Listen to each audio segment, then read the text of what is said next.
오늘 우리가 함께 은혜 받을 하나님 말씀은 디모데후서 4장 5절 말씀부터 8절 말씀까지 되겠습니다.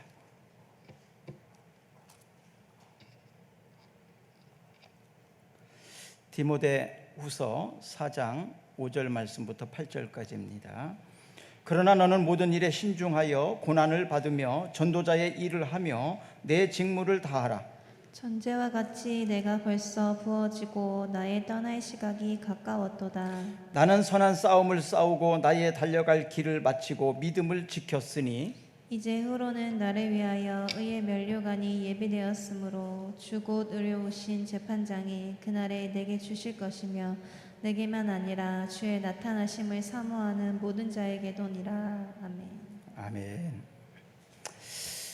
올림픽이 원래 작년도에 일본 도쿄에서 열려야 되는데 코로나19의 확산으로 인해서 연기하다가 금년도 7월 23일 날 시작해서 8월 8일 오늘 폐막을 하게 됩니다. 올림픽은 지구촌의 커다란 축제죠. 여름과 겨울에 하는데 2년씩 그래서 번갈아 가면서 하기 때문에 여름올림픽은 4년 후에 또 겨울올림픽 4년 후에 이렇게 진행을 합니다. 금년 올림픽은 205개의 팀이 왔는데 코로나19로 인해서 많은 유명한 사람들 또 유능한 사람들이 참여하지 못한 것들도 있는 것 같습니다. 올림픽을 통해서 사람들은 기대가 있습니다. 근데 어떤 종목은 기대했던 것보다도 훨씬 더 탁월하게 잘하고 또 감동을 주는 종목이 있는가 하면 어떤 종목은 좀 아쉬움을 남기는 그런 올림픽이기도 했습니다. 야구나 탁구나 핸드볼이나 태권도 뭐 이런 것들은 우리나라가 좀 잘할 수 있는 것들인데 많이 좀 아쉽지요. 또 감동을 주는 여자 배구는 비록 4위를 했지만 우리나라가 보다 훨씬 잘하는 팀들을 꺾으면서 또 그들이 열심히 최선을 다하는 모습을 통해서 감동을 주기도 했습니다. 우리 인생도 바로 어떤 사람은 좀 아쉽게 인생을 사는 사람이 있는가 하면 어떤 사람은 기대 이상으로 또 감동을 주는 그런 인생을 사는 사람도 있습니다. 그래서 오늘 설교 제목을 인생 올림픽이다 이렇게 한번 정해봤습니다. 올림픽을 하고 있는 기간이라서 올림픽을 보면서 인생의 올림픽에서 우리도 기대 이상으로 또 사람들에게 감동을 주는 우리의 인생이 되었으면 좋겠다. 그리고 메달을 이왕이면 따는 그 모습을 보면서 우리도 면류관을 받는 메달을 따는 그런 인생이 되었으면 좋겠다. 이런 소원을 가지고 오늘 설교를 준비했습니다. 고린도전서 9장 24절을 한번 읽어보겠습니다. 운동장에서 다름질하는 자들이 다 달릴지라도 오직 상을 받는 사람은 한 사람인 줄을 너희가 알지 못하느냐. 너희도 상을 받도록 이와 같이 다름질하라. 아멘. 올림픽 경기에서 많은 사람들이 메달을 딴 것처럼 너희도 상을 받도록 이와 같이 다름질하라. 너희도 이와 같이 열심히 살아서 면류관을 받기를 사모해라. 자, 잠언 27장 1절입니다. 너희는 내일의 일을 자랑하지 말라. 하루 동안에 무슨 일이 일어날지 내가 알 수 없음이니라. 아멘. 내일 일을 예측하고 자랑하는 일, 그것은 인간의 생각일 뿐이다. 우리가 보통 예측하고 판단하고 이런 것들을 통해서 좌절하고 또 낙심하고 그럴 때가 참 많습니다. 원래 진단이라는 것은 의사들이 하는 거죠. 진료는 의사가 하는 겁니다. 의사의 자격이 없는 사람은 진단하고 진료하면 불법 의료행위가 됩니다. 진료, 진단은 매우 중요합니다. 그것에 따라서 치료의 방법을 결정하기 때문에 그렇습니다.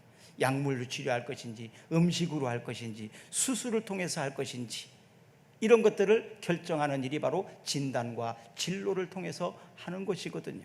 그런데 많은 사람들이 의사의 자격이 없으면서도 진료, 진단을 참 많이 합니다. 이와 같이 우리 인생에 있어서도 자신을 진단하고 자신을 진료하고 인생을, 남의 인생에 대해서 판단할 때가 참 많이 있다는 것을 보게 됩니다.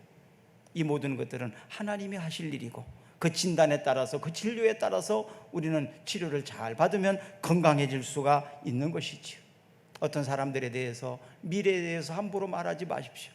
함부로 진단하고 함부로 예측하지 마십시오. 우리는 내일 일을 아무도 알지 못합니다.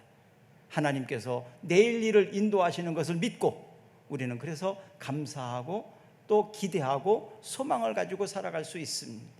근데 마귀 사단이는 내일을 희망을 갖지 못하고 꿈을 갖지 못하게 만드는 일을 많이 합니다. 우리 주변에는 사단과 같은 역할을 하는 사람이 있고 하나님과 같이 꿈과 또 소망을 주는 사람들도 있습니다. 사랑하는 여러분, 여러분 주변 사람들에게 꿈과 희망을 줄 수 있는 하나님의 사람들이 되기를 축복합니다.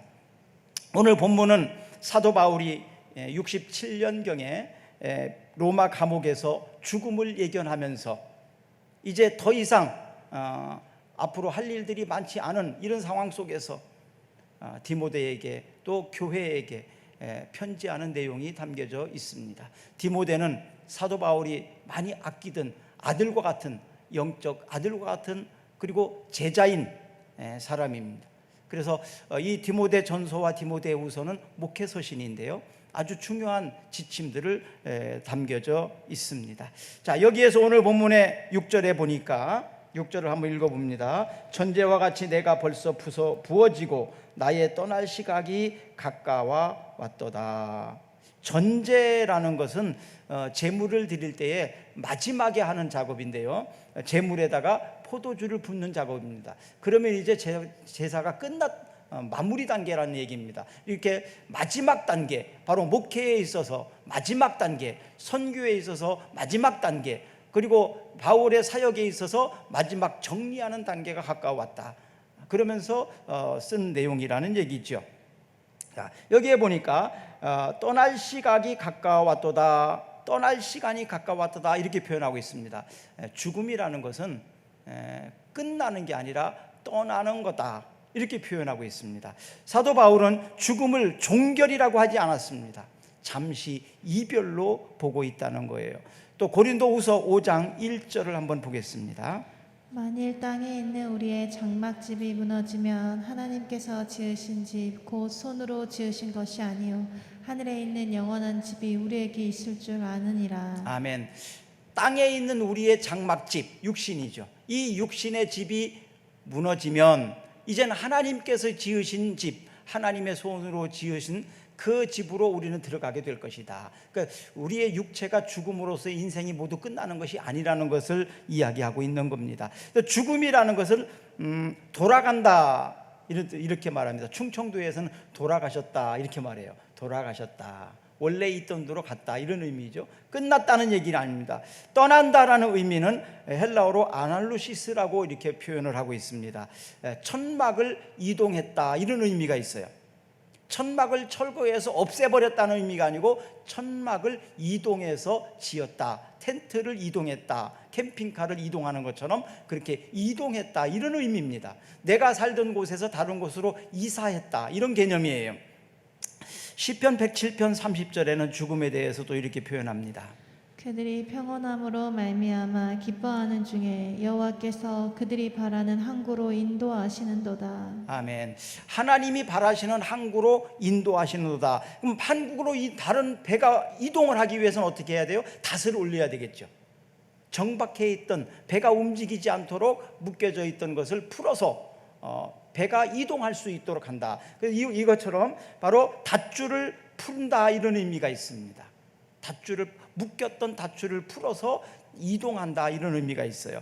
또 시편 25편 15절에 보면 내 눈이 항상 여호와를 바라봄은 내 발을 그물에서 벗어나게 하실 것이미로다. 네, 내 발의 그물에서 벗어나게 하실 것이다. 그러니까 그물에 걸려있던 새 장에 갇혀있던 새에게 풀어서 자유롭게 날아갈 수 있게 한다, 이런 의미가 있습니다. 그래서 죽음이라는 것 끝이 아니라 새로운 세상으로, 또 새로운 삶으로 나아간다는 의미가 있습니다. 그 레미제라블을 쓴 빅토르 위고라는 사람은 83세에 세상을 떠났는데요. 그는 무덤으로 들어가기 전에 이런 말을 했습니다. 내 일을 마쳤다. 내 인생이 끝난 것이 아니다. 이런 의미예요. 내 일과 내 할 일을 마치고 나는 이제 돌아간다. 내 인생이 끝난 거라는 표현이 아니라 내가 할 일을 마치고 돌아간다. 이렇게 표현을 했습니다. 인생에 있어서 좀 아쉽고 실패했다는 사람들도 있을 것입니다. 그런 사람들은 낙심과 절망을 하게 되죠. 올림픽에서 마찬가지입니다. 목적했던 것들을 이루지 못하고 짐을 싼 사람도 있을 겁니다. 그러나 올림픽은 끝났지만 그의 인생 자체가 끝난 건 아니고 그의 선수 생명이 끝난 것도 아닙니다. 그들에게는 다시 한번 올림픽에 나갈 수 있도록 더 잘 준비할 수 있는 기회가 있는 거죠. 또 어떤 사람들은 성공에 취해서 교만한 사람도 있을 것입니다. 금년에 금메달을 땄을지 모르겠지만 4년 후에 또 딴다는 보장도 없고 4년 후에 국가대표가 된다는 보장도 없습니다. 그렇다면 그 사람도 역시 처음으로 다시 돌아가서 초심으로 돌아가서 열심히 준비해서 국가대표가 되고 또 올림픽에 나가서 좋은 성적을 거둘 수 있도록 해야 되겠죠. 영원한 실패자도 없습니다. 영원한 성공자도 없습니다. 이제 오늘 올림픽이 끝납니다. 영국의 복식 선수 유명한 유명세를 탄 사람이 있습니다. 은메달을 땄는데요. 결승에서 져가지고 금메달을 놓쳤어요. 너무너무 속상했을 것입니다. 그런데 은메달을 목에 걸지 않고 주머니에다 넣었습니다. 은메달을 받아가지고 목에 걸지 않고 주머니에 넣어버렸습니다. 이 행동에 있어서 많은 사람들이 비난을 했습니다. 그는 이렇게 말합니다. 은메달을 딴 것이 아니고 금메달을 놓쳤다. 이렇게 표현했습니다. 자기 자신에 대해서 화가 나기도 하고 판정에 대해서 어쩌면 불만이 있었는지도 모르겠습니다. 많은 사람들이 그를 비난했습니다. 그는 사과를 했고 다시 돌아오겠다고 이런 말을 남겼습니다. 준비한 만큼 열매가 있을 수도 있고 준비한 만큼 열매가 없을 수도 있습니다. 우리가 기회가 있는 동안 더 열심히 준비하면 그 대신에 기회가 더 많이 있을 수도 있습니다. 우리가 슬픈 것은 기회가 주어지지 않은 것이 아니라 기회가 왔을 때 내가 준비되지 않은 것입니다. 아쉬웠던 종목들을 보면서 상대적으로 우리가 객관적인 순위나 실력은 많이 있었지만 잘못된 경우도 많이 있습니다. 결국 준비가 덜 됐다라고 말을 해야 합니다. 두 번째로는 인생 올림픽에서 면류관을 받기 위해서는 오늘 본문 7절을 봅시다. 한번 읽어봅니다. 나는 선한 싸움을 싸우고 나의 달려갈 길을 마치고 믿음을 지켰으니. 네, 선한 싸움을 싸우고 나의 달려갈 길을 마치고 믿음을 지켰으니 이렇게 표현하고 있습니다. 선한 싸움을 최선을 다하고 달려갈 길을 다하고 그리고 믿음을 지키는 이런 것들이 면류관을 받게 한다는 얘기예요. 스포츠에는 스포츠맨십이라는 게 있습니다. 선의의 경쟁이죠. 죽기 살기로 네가 죽어야 내가 산다 이것이 아닙니다. 선의의 경쟁이죠. 그래서 이긴 자나 진 자나 똑같이 끝나고 난 다음에는 같이 악수를 하고 화합을 하고 또 다시 더 열심히 준비해서 또 한 번 붙어보자 뭐 이런 거죠. 오늘 그 한국 여자 배구가 4강에서 졌죠. 세르비아한테. 양쪽 주장이 만나서 끌어안는 모습을 통해서 조금 전까지는 적이었죠. 내가 이겨야 된다는 상대에 대해서. 그렇지만 끝나고 난 다음에는 바로 그런 모습입니다. 자, 규칙을 지키는 것은 매우 중요합니다. 그리스도인들에게 있어서는 믿음을 지키는 것이 매우 중요합니다. 올림픽에서 땀과 노력에 대한 보상은 바로 메달입니다. 순위입니다. 그래서 어떤 종목들은 국위를 선양하고 효자 종목일 수도 있습니다. 또 많은 사람들에게 관심을 보여줄 수도 있습니다. 그러나 어떤 종목들은 그렇지 못한 종목들도 있습니다. 사도행전 21장 13절을 한번 봅니다. 바울이 대답하되 여러분이 어찌하여 울어 내 마음을 상하게 하느냐. 나는 주 예수의 이름을 위하여 결박당할 뿐 아니라 예루살렘에서 죽을 것도 각오하였노라 하니. 아멘. 사도 바울은 자기 자신에 대해서 말하는 사람들에게 변증합니다. 나는 죽을 것도 각오하면서 이 일을 했다. 목숨을 걸고 했다는 거죠. 최선을 다했다고 하는 것이죠. 저는 최선을 다하는 사람에 대해서는 언제나 박수를 치고 싶습니다. 최선을 다하지 않은 것에 대해서는 박수 쳐주기가 곤란합니다. 그러나 최선을 다했을 때는 언제나 박수를 쳐줘야 합니다. 우리가 맡겨진 일에 대해서는 최선을 다하는 자세가 필요합니다. 내가 해야 되는 일에 있어서 최선을 다하고 전무가가 되는 것은 중요하다 이 말입니다. 로마서 14장 8절에 보면 바울은 또 이렇게 고백합니다. 우리가 살아도 주를 위하여 살고 죽어도 주를 위하여 죽나니 그러므로 사나 죽으나 우리가 주의 것이로다. 아멘. 바울은 살아도 주를 위해서 죽어도 주를 위해서 사나 죽으나 나는 주의 것이다. 살고 죽는 것 자체가 그 중요하지 않다는 거예요. 내가 하나님의 영광을 위해서 하나님이 나에게 맡겨진 사역을 위해서 살았다는 것이죠. 목적을 위해서 목표를 위해서 달려가는 그 모습을 보여주고 있습니다. 목적 의식이 분명하다는 거죠. 내가 존재하고 내가 살아야 되는 이유가 분명한 사람이라는 거죠.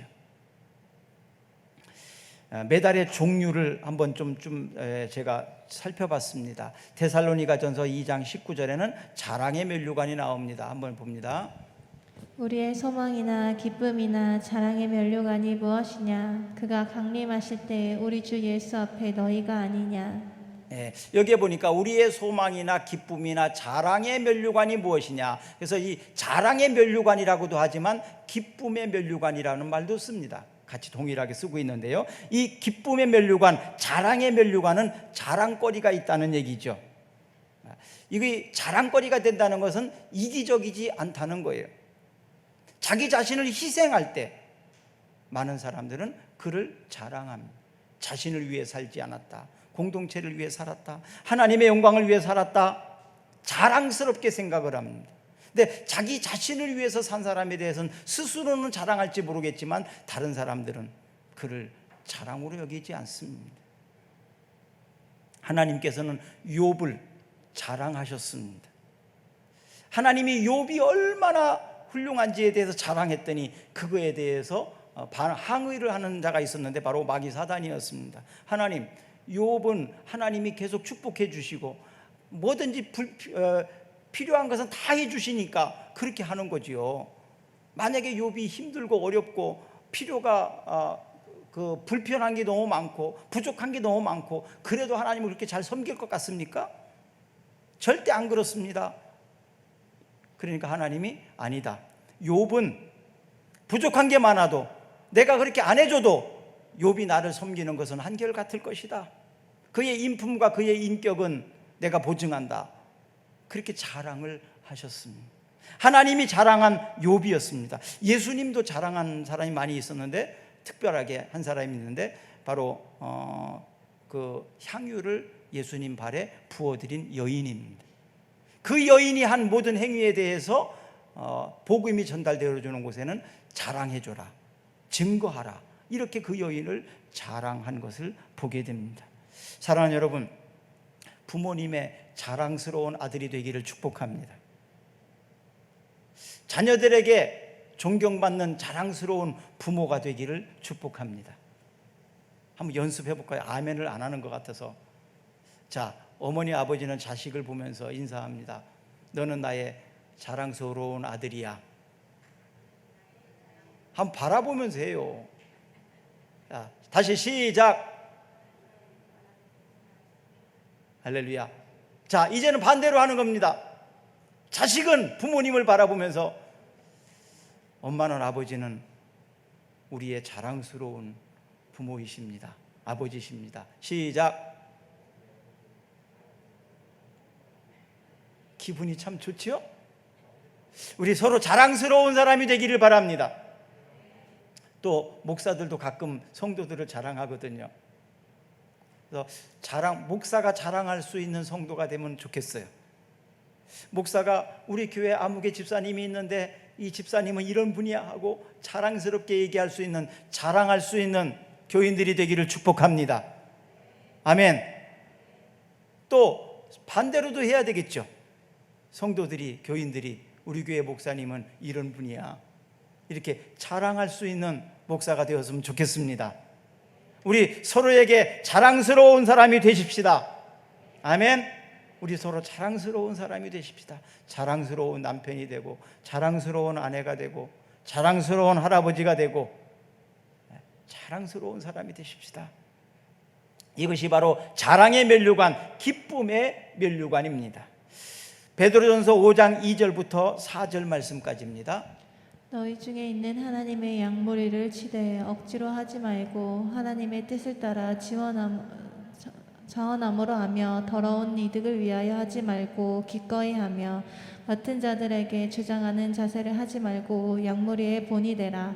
그리하면 목자장이 나타나실 때에 시들지 아니하는 영광의 관을 얻으리라. 아멘. 자, 맡은 자들에게 주장하는 자세를 하지 말고 양무리의 본이 되라. 그리하면 목자장이 나타내실 때에 시들지 아니하는 영광의 면류관을 얻으리라. 이 영광의 면류관은 지도자들에게 주는 면류관입니다. 목자들에게 주는 면류관인데요, 주장하는 자세로 하지 말고 권위를 내세우지 말고 모든 따르는 사람들에게, 양무리들에게 본이 되도록 해라. 본보기가 되도록 해라. 그래서 지도자들이 받을 영광의 면류관은 바로 본이 되어야 된다는 얘기입니다. 그러기 위해서는 희생이 필요합니다. 영광스러운 상처가 있습니다. 예수님께서 부활하신 후에 예수님의 부활을 믿지 못했던 도마가 나는 예수님의 손과 예수님의 옆구리를 보지 않으면 믿을 수가 없겠다고, 그럴 때 예수님이 옆구리에 손을 넣어보라고 하셨죠. 그 옆구리의 창자국은 바로 영광의 상처인 겁니다. 지도자들에게는 바로 이런 영광의 상처, 희생의 상처, 섬김의 모습들이 있어야 됩니다. 그럴 때 영광스러운 면류관을 받게 되는 겁니다. 귀한 대접을 받는다 얘기입니다. 박수를 받게 된다는 얘기입니다. 영광스러운, 메달을 받기 위해서 그 시상대에 올라가는 것은 영광스러운 거죠. 왜? 그의 땀과 그의 수고가, 그의 노력이 박수 받을 만하기 때문에 메달을 수여할 때 사람들은 박수를 쳐줍니다. 영광스러운 자리에 올라가는 거죠. 지도자가 참 어려운 거예요. 먼저 앞서간다는 건 쉬운 게 아닙니다. 그래서 리더는요, 다른 사람은 한 번만 가면 되지만 리더는 2번 가야 되는 거예요. 모악산을 올라간다 그럼 리더는 혼자 올라갔다 와서 그리고 사람들을 데리고 내가 올라가 보니까 이 길로 가야 돼, 이렇게 가야지 편해, 이렇게 가야지 좋아, 그러면서 앞길을 인도해 줘야 되지 않습니까? 그래서 2번 올라가야 되는 거예요. 리더는 그래서 2번 해야 되는 거예요. 자, 힘들고 어려운 일입니다. 그러나 이런 리더들에게, 이런 목자들에게 바로 영광의 면류관이 주어진다는 거예요. 영광스러운 자리에 앉혀주신다는 얘기입니다. 힘들고 어렵지만 교사로 수고하시는 분들, 목자로 수고하시는 분들, 또 재직으로 집사님으로 수고하시는 분들, 여러분들의 수고가, 여러분들의 땀이 영광스러운 면류관으로 이어지기를 축복합니다. 고린도전서 9장 25절부터 27절까지입니다. 이기기를 다투는 자마다 모든 일에 절제하나니 그들은 썩을 승리자의 관을 얻고자 하되 우리는 썩지 아니할 것을 얻고자 하노라. 그러므로 나는 다름질하기를 향방 없는 것 같이 아니하고 싸우기를 허공을 치는 것 같이 아니하며 내가 내 몸을 쳐 복종하게 함은 내가 남에게 전파한 후에 자신이 도리어 버림을 당할까 두려워함이로다. 아멘. 썩지 않는 면류관인데요, 이 썩지 않는 면류관은 복음 전파자에게 주시는 면류관입니다. 영원한 면류관인 얘기죠. 메달은 그것을 그냥 받을 때 그 기쁨 그대로 간직할 수는 없습니다. 모든 것들은 다 시간이 지나면서 그 가치가 하락하게 되어 있어요. 근데 썩지 않는 면류관은 가치가 하락되지 않는다는 얘기입니다. 그 영광스러움이 계속 빛난다는 얘기입니다. 이것은 복음 전할 때 바로 그렇다는 얘기예요. 왜 그런 복음 전할 때 그런 썩지 않는 면류관이라고 표현을 했을까요? 내 대에서 후손이 없으면 끝나는 거 아닙니까? 내 대에서 나의 후손이 없으면 그것으로 끝나는 거예요. 그러나 후손이 있는 사람들은 그 대가 계속 이어져 내려가겠죠. 복음 전파에게도 그렇습니다.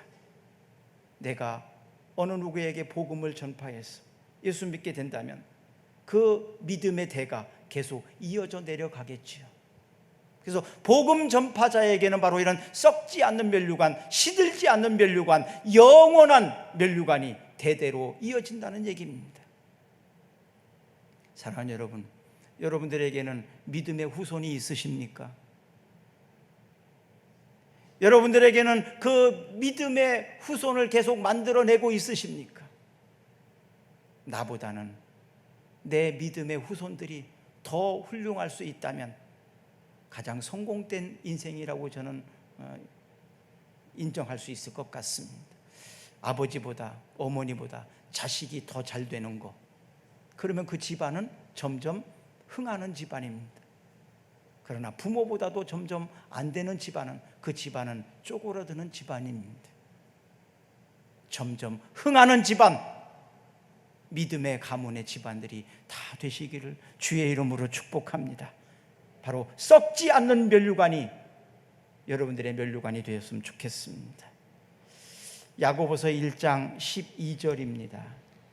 시험을 참는 자는 복이 있나니 이는 시련을 견디어낸 자가 주께서 자기를 사랑하는 자들에게 약속하신 생명의 면류관을 얻을 것이기 때문이라. 아멘. 생명의 면류관을 시험을 참는 자가 복이 있다, 시련을 견디는 자, 이런 표현을 쓰고 있어요.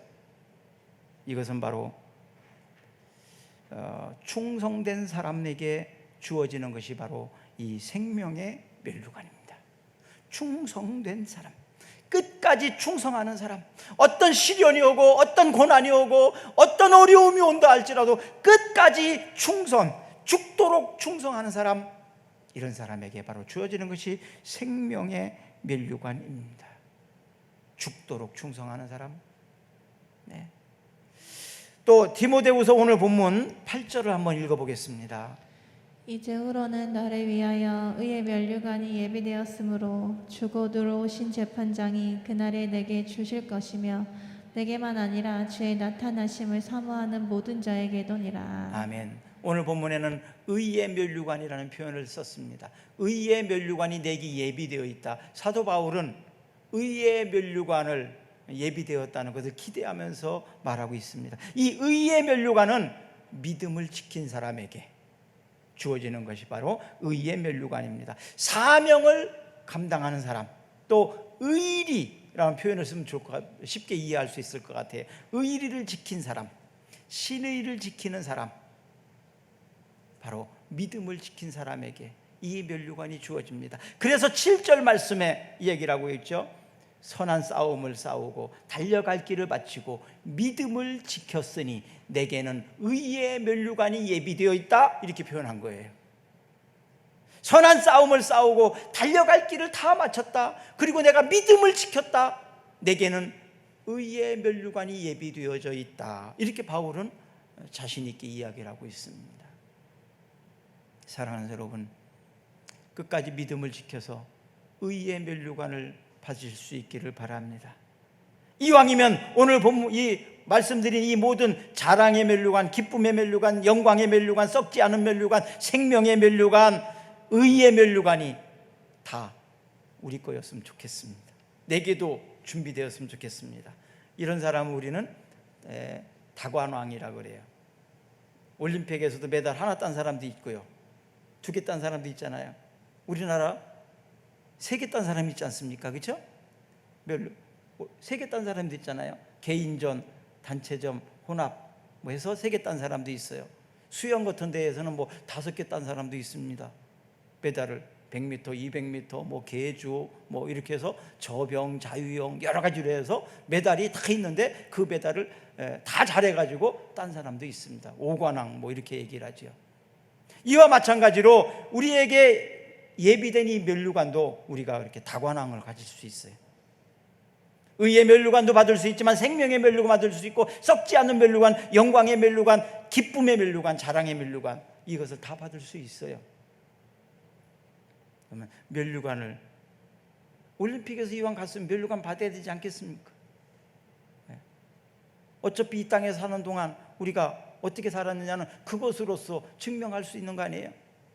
내가 어떻게 준비해 왔는지, 내가 어떻게 열심히 노력했는지에 대해서는 그 메달로서 증명해 보일 수 있는 거 아닙니까? 메달을 딱 내밀면 그것으로서 보증하는 거 아니겠습니까? 내가 어떻게 살았느냐, 내 인생을 내가 어떻게 살았느냐. 남들이 보이는 부분도 있고 보이지 않는 부분도 있어요.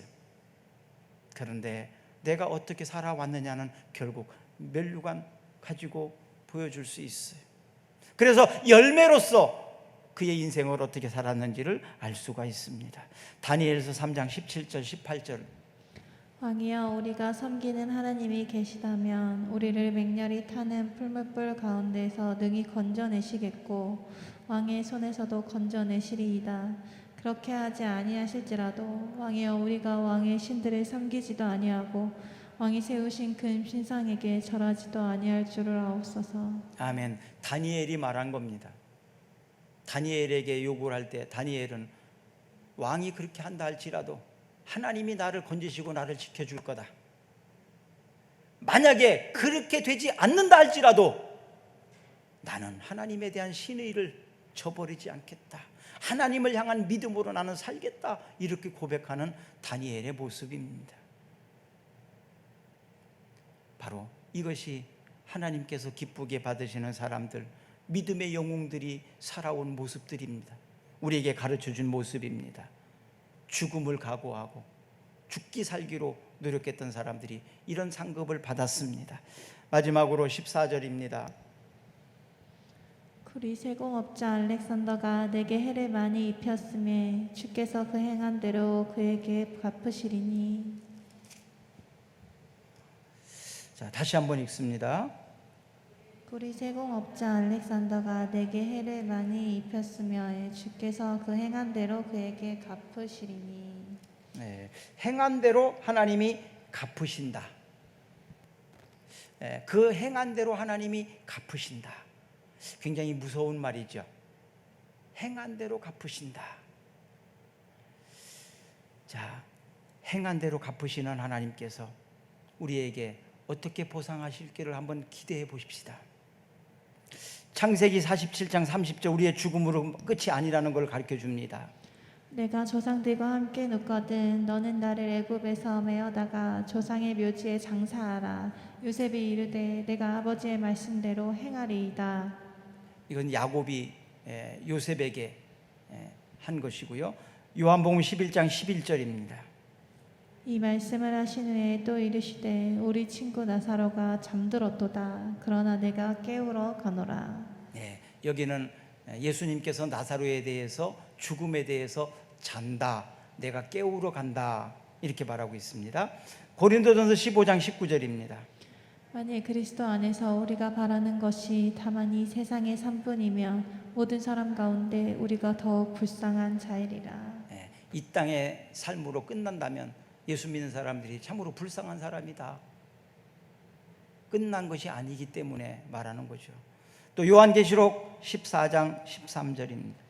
또 내가 들으니 하늘에서 음성이 나서 이르되 기록하라. 지금 이후로 주 안에서 죽는 자들은 복이 있도다 하시매 성령이 이르시되 그러하다. 그들의 수고를 그치고 쉬리니 이는 그들이 행한 일이 따름이라 하시더라. 네, 주 안에서 죽은 자들이 복되다. 그들의 수고를 그치고 쉬리니 이는 그들의 행한 일이 따름이라 하시더라. 행한 대로 갚아주시는 하나님. 그리고 이 땅에서 우리가 죽음으로 끝나는 것이 아니라 죽음 후에 부활이 있다는 사실입니다. 자고 나면 새로운 세상이 온다는 얘기입니다. 그렇기 때문에 이 땅에서 다 끝나는 것으로 생각하고 함부로 아무렇게나 살아서는 안 된다는 얘기예요. 내일이 있기 때문에, 부활 후의 삶이 있기 때문에 대충 살 수는 없다는 얘기입니다. 그래서 모든 사람들과 모든 종교들 가운데에서 기독교만의 능력이 뭐냐 하면 부활의 소망입니다. 그래서 기독교는 죽음에 대해서 기뻐하고 축하해 줄 수 있습니다. 모든 사람들은 태어날 때 기뻐하고 죽을 때 웁니다. 그러나 기독교는 죽을 때에도 기뻐하고 축하해 줍니다. 그게 인생이 끝나는 게 아니라 죽음 후에 부활이 있다는 것을 알기 때문에 그렇습니다.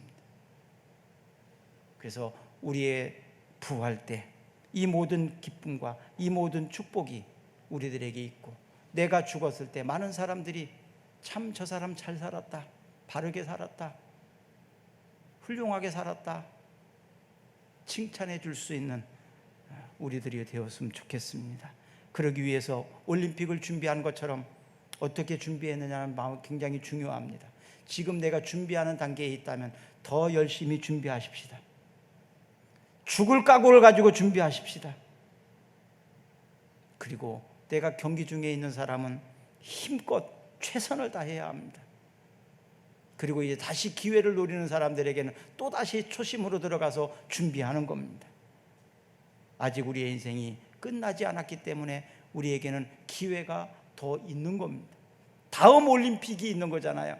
그런 것처럼 우리가 아직 생명이 살아있으니까 살아있는 동안 더 열심히 부지런히 최선을 다해서 준비하고 살아서 이런 자랑스러운 면류관이 여러분들에게 있기를 주의 이름으로 축복합니다.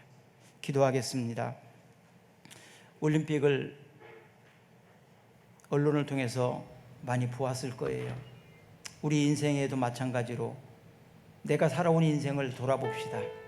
그리고 내가 어떻게 지금 살아가고 있는지, 사람들이 나를 바라볼 때 정말 축복해주고 칭찬하고 자랑스러워할 수 있는지, 또 사람들에게 보이는 그랬지만 보이지 않은 부분에 있어서 내 자신은 지금 어떻게 살고 있는지, 목표를 향해서 열심히 달려가고 있는지, 믿음을 지키고 있는지 스스로를 돌아보는 시간이 되었으면 좋겠습니다.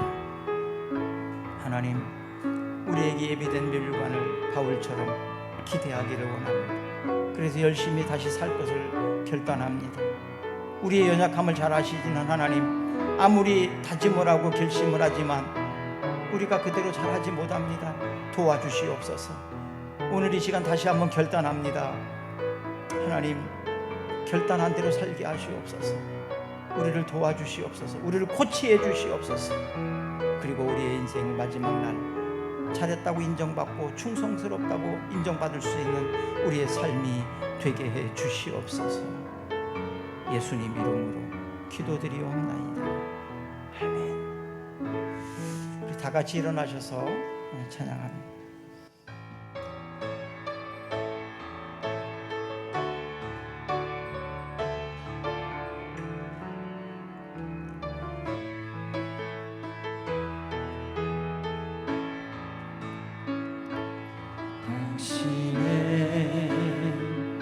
그 섬김이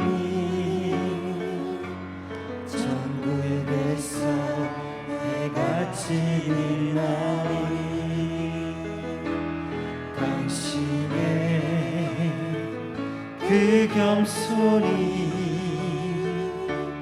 천국에서 해같이 빛나리.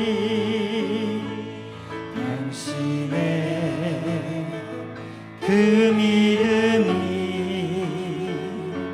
천국에서 해같이 빛나리. 당신의 그 충성이 천국에서 해같이 빛나리. 주님이 기억하시며 족하리. 예수님 사랑으로 가득한 모습, 천사도 흥분하는 아름다운 그 모습, 천국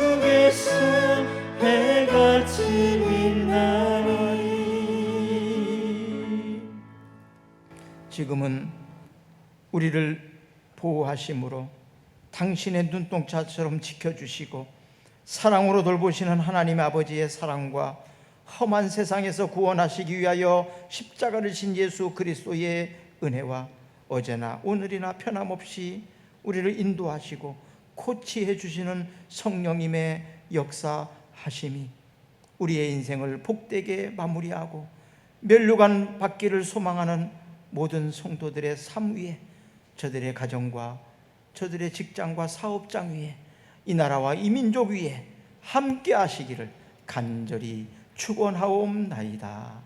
아멘.